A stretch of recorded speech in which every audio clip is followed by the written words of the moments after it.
The OA, ok. The OA. Bon bah on y va, c'est parti. Bah, ça tombe très bien, j'ai vu il y a vraiment pas longtemps, c'est frais. Donc The OA est une série de Netflix qui a été diffusée pendant l'automne 2016, co-créée par Brit Marling. C'est une série de science-fiction dramatique qui fait 8 épisodes pour l'instant. Elle a été renouvelée pour une saison 2. C'est une série qui commence par un pitch thriller très simple. Une fille à l'âge de 21 ans a disparu pendant 7 ans. C'est une jeune fille qui était aveugle, qui a été adoptée par ses parents. Et il la retrouve et elle a retrouvé la vue.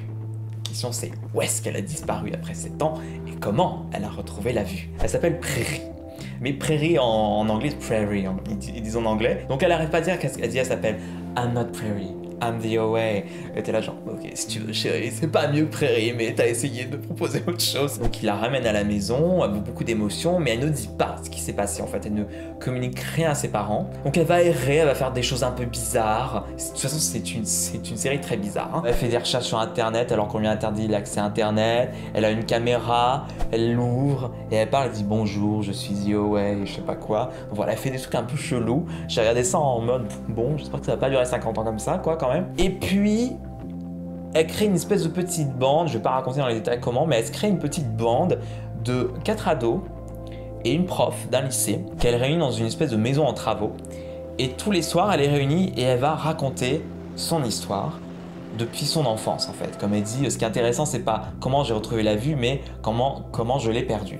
Et on apprend en fait, et là c'est la fin du premier épisode, je crois, et on arrive en Russie, dans la neige et tout, et là le titre arrive, The OA. Et là, ok, vous mettez le titre dès maintenant, calmons-nous. Et donc on apprend qu'elle était fille d'un russe et tout, elle a eu un accident en fait, et elle a eu, et ça va être le thème de la série, elle a eu ce qu'on appelle a near-death experience, une expérience proche de la mort en fait, et elle va raconter ce qui s'est passé, pourquoi elle a été enlevée, dans quelles conditions elle a été et qu'est-ce qui s'est passé, qui elle a rencontré parce qu'elle n'a pas été la seule à être enlevée. Et donc ça va être toute cette histoire-là et qui va se développer petit à petit par rapport à ces récits. C'est surtout beaucoup de récits. Ce qu'on voit, c'est beaucoup de flashbacks. C'est vraiment le cœur des épisodes de cette saison 1.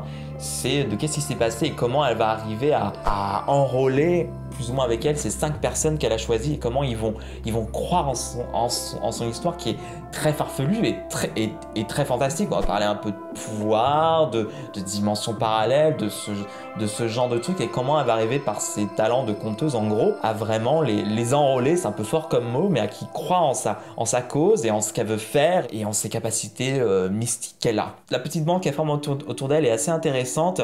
Il y a l'ado tortionnaire qui est plein de problèmes, que le système veut laisser tomber. Il y a le petit jeune qui soutient sa mère, qui ne travaille pas, du coup il a 2 travails en plus de son école, il a des très bonnes notes, il essaie de décrocher une bourse pour aller dans une grande école. Il y a un personnage jeune ado transgenre, je crois que j'avais lu un article des créateurs où dans l'histoire il y avait écrit que c'était un ado transgenre de parents asiatiques. C'est vrai que n'importe quelle chaîne aurait fait oh là c'est trop compliqué à caster. Et pas du tout, ils ont envoyé leur annonce, ils ont trouvé des candidats, ils ont trouvé ce jeune garçon qui était parfait pour le rôle.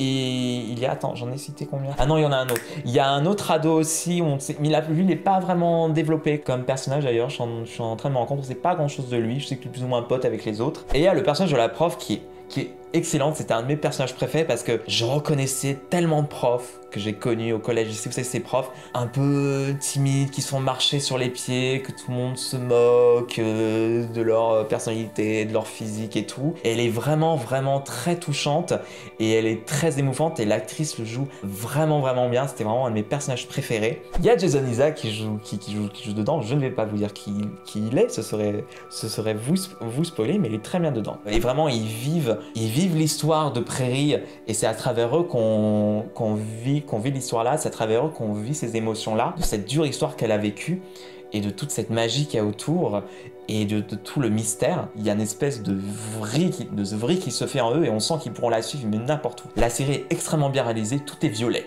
Alors ça, on sent que c'était le thème, ils ont tous il y a toujours du violet dans les vêtements, dans les décors, dans l'étalonnage. Ça englobe la série dans une espèce de cohésion et de cohérence, dans cette histoire complètement qui part dans tous les sens. Donc voilà, moi j'attends vraiment la saison 2, très très fort. C'est vraiment une série qui m'a beaucoup marqué, qui est très forte émotionnellement, qui est pas vraiment facile à se regarder, qui est très lente, qui vous prend pas par la main, qui a un rythme assez particulier comme les séries de Netflix ont.